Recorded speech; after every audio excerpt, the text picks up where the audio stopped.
Hi everybody and welcome to Hann-Made Studio. I'm Cheryl Hann-Woodlock. In this upcoming tutorial, I'm going to show you how to go from a pinch pot to one of these cool dudes. So stay tuned to find out more. The materials you will need for this tutorial today are a knife. So I've got a knife that has a nice thin blade. It's also quite a thin blade through that way.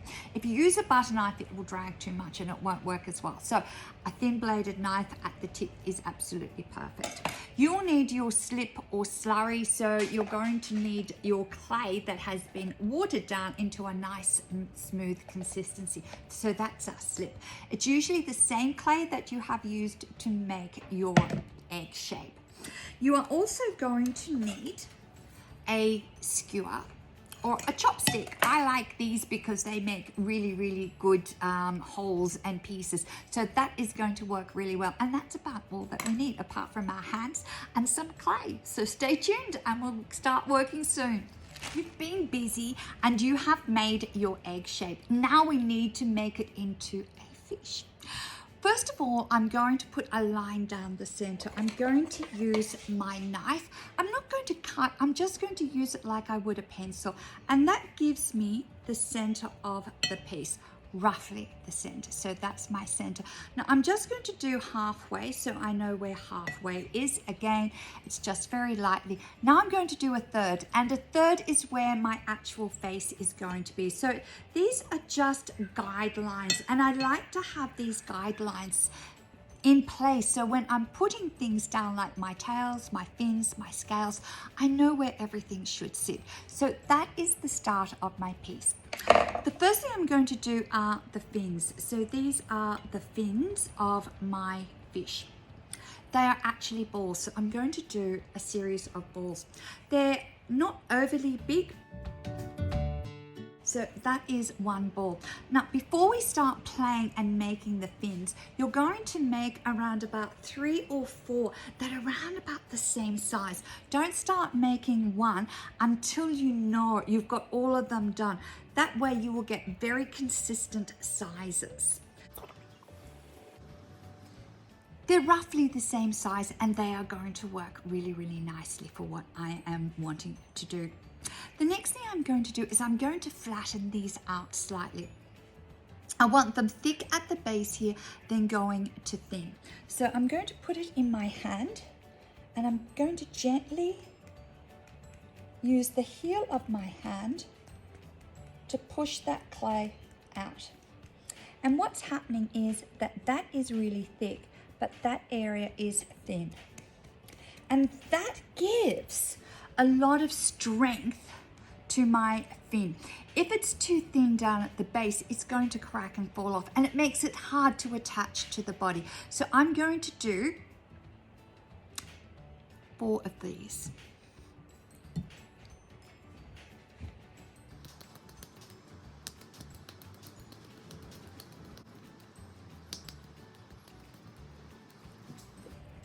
Now you can roll them out, but it's a little bit more difficult. What happens when you roll them out is that they tend to go longer rather than wider. By tapping them down, you get a more even look.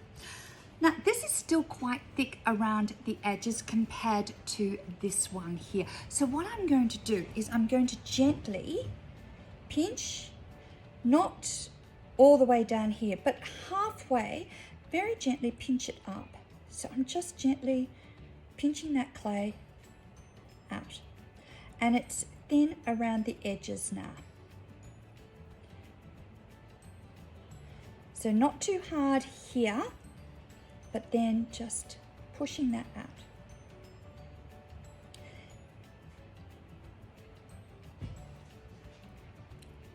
It gives the illusion of being thin without being fragile.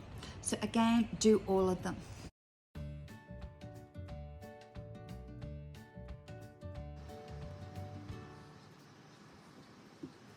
So I now have my 3 fins ready to go. So one's going to go on the top. Remember, we marked the top so we know where that's going to go. It's going to go roughly where the face starts and across.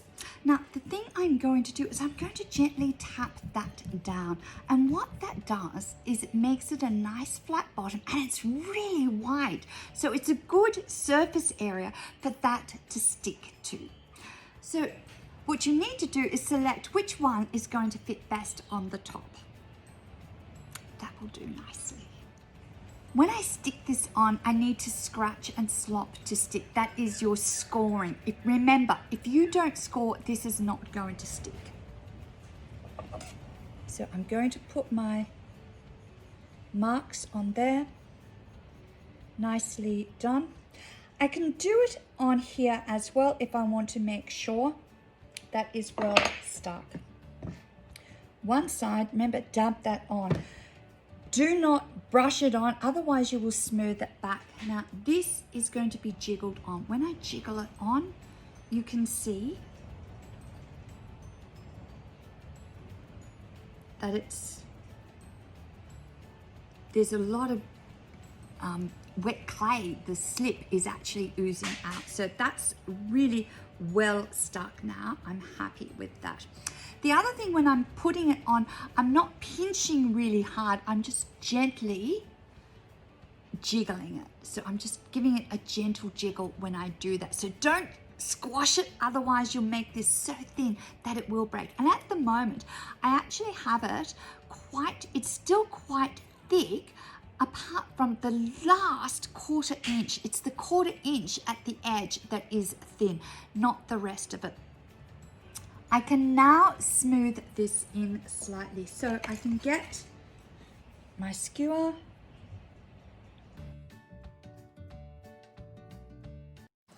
If I want to add extra insurance to make sure it's well and truly stuck, I can get another piece of clay. I'm just dampening my hands. Roll a coil, and I can put a little coil in there and just smooth that in. And that gives me extra insurance to make sure this is well and truly stuck.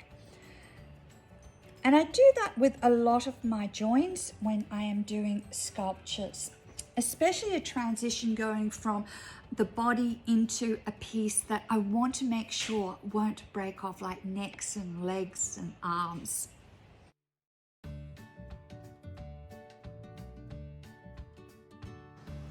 Now I just need to do his bottom. So let's get these stuck. Remember, scratch and slop, and away we go.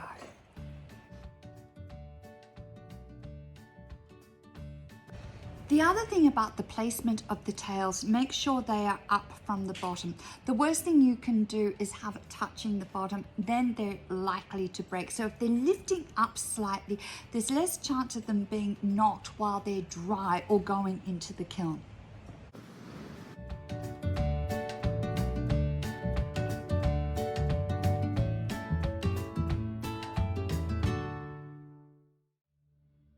Now that I've got my fin on and my tail on, I can think about doing the scales.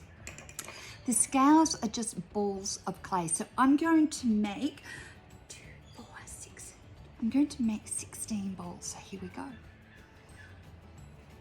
Remember to keep your hands moist. They're dry, so I'm just keeping them moist again. And 16 balls.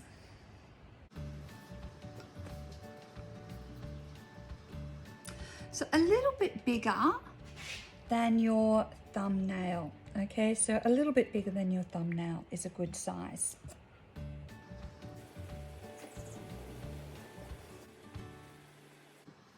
So we've got a whole heap of balls. They're not all the same size, so I'm going to use the larger ones at the back, and then the smaller ones will be at the front, and that will work really well, so they don't have to be exact.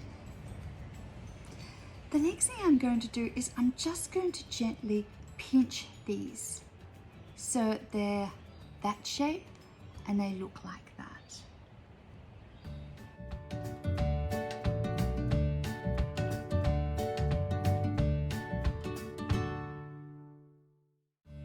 Now, if your clay is too hard, you won't find it easy to slide it down. That means that you've played too much or your clay is drying out too quickly. So you need to keep these moist or get some fresh clay and try again.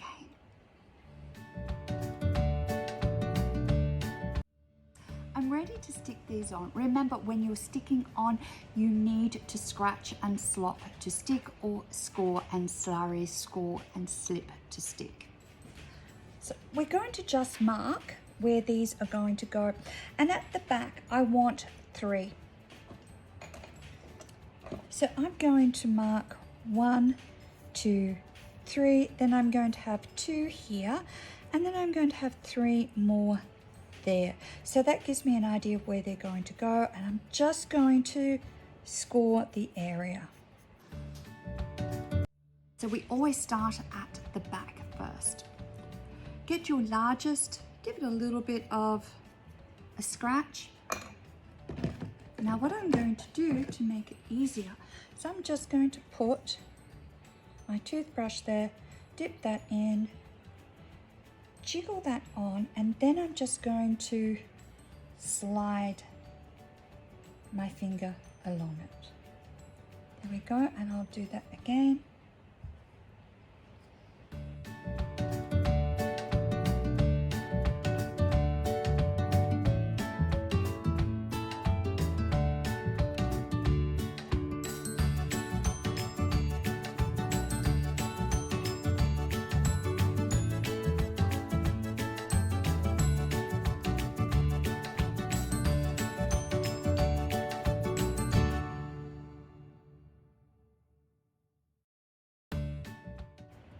Now I can go on to the other side.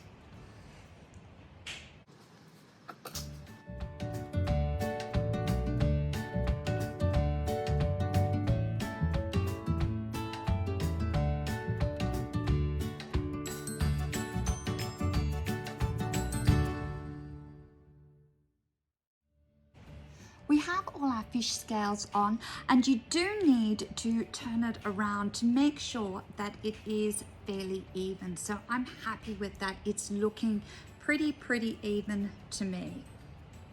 Now I'm going to do the mouth. I've done all my pressing down. I'm not going to do the eyes until last because the mouth is going to get in the way of trying to put the eyes on, or the eyes are going to get in the way of the mouth.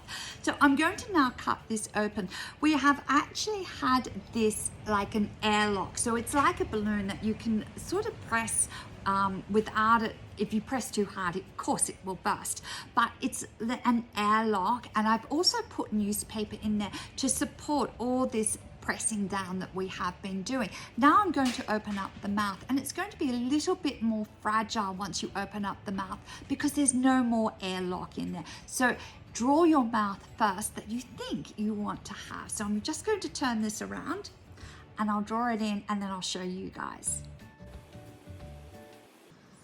So I've got a smile there. You can see that side and that side. Now I'm going to cut it. When you're using your knife, make sure it is clean. So I'm going to clean it, and there's going to be a little bit of water on there. So when I cut through, it's going to make it easier to slice. So I'm just going to start from the middle, gently hold this and slice through. And I'm going to do it 3 times, and that makes sure that I've actually cut through. If I don't do it 2 or 3 times, it could be an area that I have missed. So I am going to do this 3 times.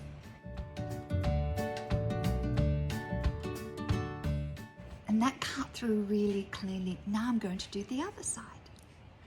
I'm going to turn this around. I've now cut through. So what I'm going to do is I'm going to open the top of the mouth. This piece is going to be pulled up. So I'm going to do that quite gently. I've got my knife here. So I'm going to use my knife and gently pry it up.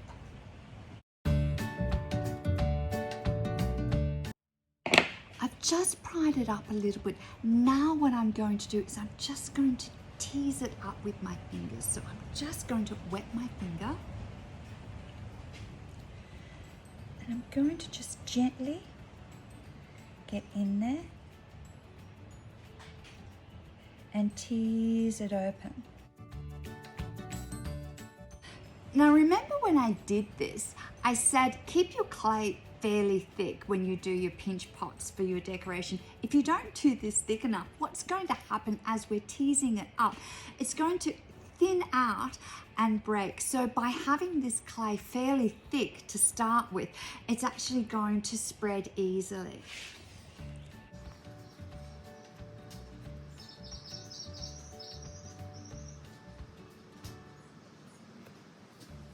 So he's looking pretty good. The bottom doesn't look so good. So now I'm going to pull the bottom down. And we've got some newspaper in the way. If you want, you can get the newspaper out.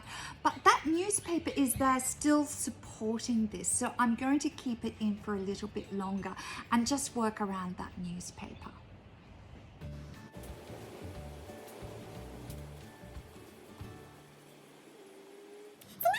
So now we have a nice little lips. It's still a little bit, we've got a few areas here that are not smooth. What I'm going to do now is I'm just going to dampen my fingers slightly and I'm going to just rub them over to smooth that clay down.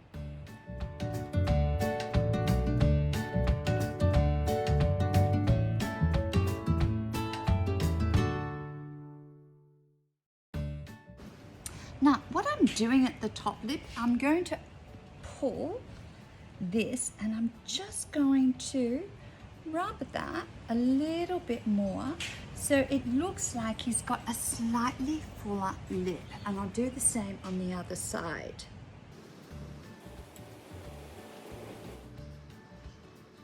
I have some gorgeous lips happening. Down here is not so good, so I'll fix that.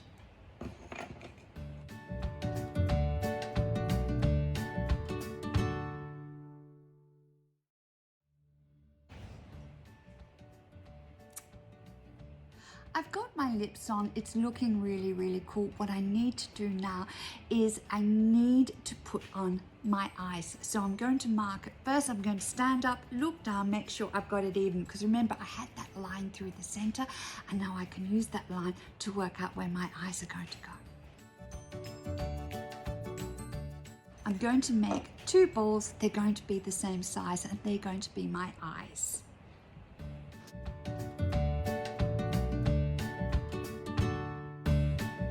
They're about the same size. Now, if I put them on while they're very round, they tend to stand up a little bit and they're not quite as attractive. I'm going to show you how I flatten my balls out rather than cutting. So what I'm going to do is I'm just going to throw that down and that gives me a really nice flat bottom. And it's sort of not quite half an eye, but it works really, really nicely.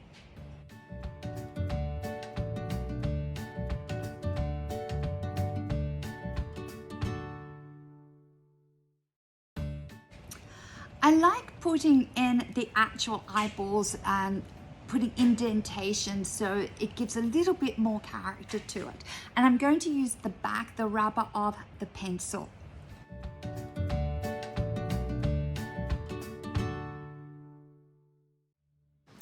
And that's done. Now the last thing I need to do is put some texture in, and I'm going to put some texture on my fins. So I'm going to use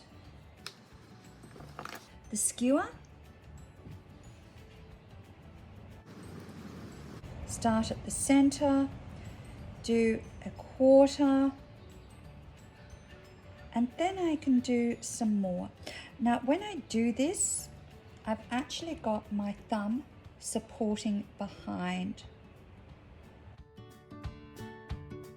Now I'll do the other side, and the other side I can just, if I turn it on the side, I can see where I'm going.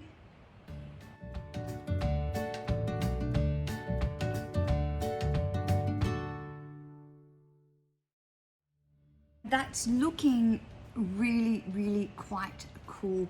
The next thing I need to do now is I want to put in that texture where I said 1/3 of the way across. So I'm going to use the back of my skewer. And you can use anything you like, it really doesn't matter. But this is a nice texture to go around.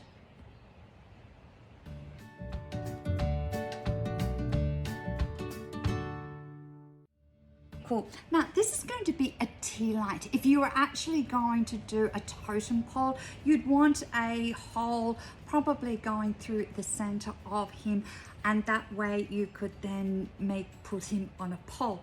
But we're going to make this into a tea light. So I'm going to use my skewer and I'm just going to twist that to get some holes, and these holes are going to look really effective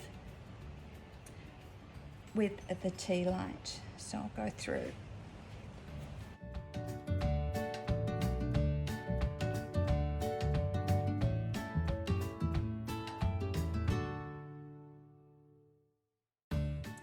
This is a tool, it's got a scoop into it, so when I twist it, it will hold the clay and pull it out. If you don't have one of these, you can just use your skewer.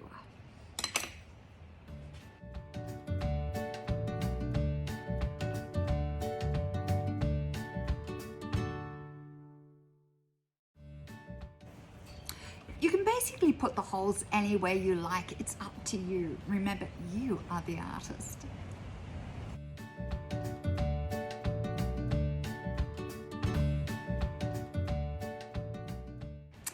And that is my fish tea light. I better smooth through here, so I can smooth that through there. And that is my finished tea light. When he's leather hard, you can take out your newspaper. Oh, before I finish, make sure the mouth is big enough so you can pop a tea light in.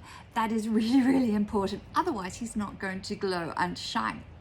When he's leather hard, you can pull out your newspaper very, very gently, and then you can go through your holes again just to make sure they are all clear. I'm Cheryl Hann-Woodlock from Hann-Made Studio saying thank you so much for watching. We'll see you later. Bye. Remember, if you liked what you saw, could you hit that like button? And if you'd like to see more of my workshops, remember to subscribe and ring that bell. Thanks for watching. Bye.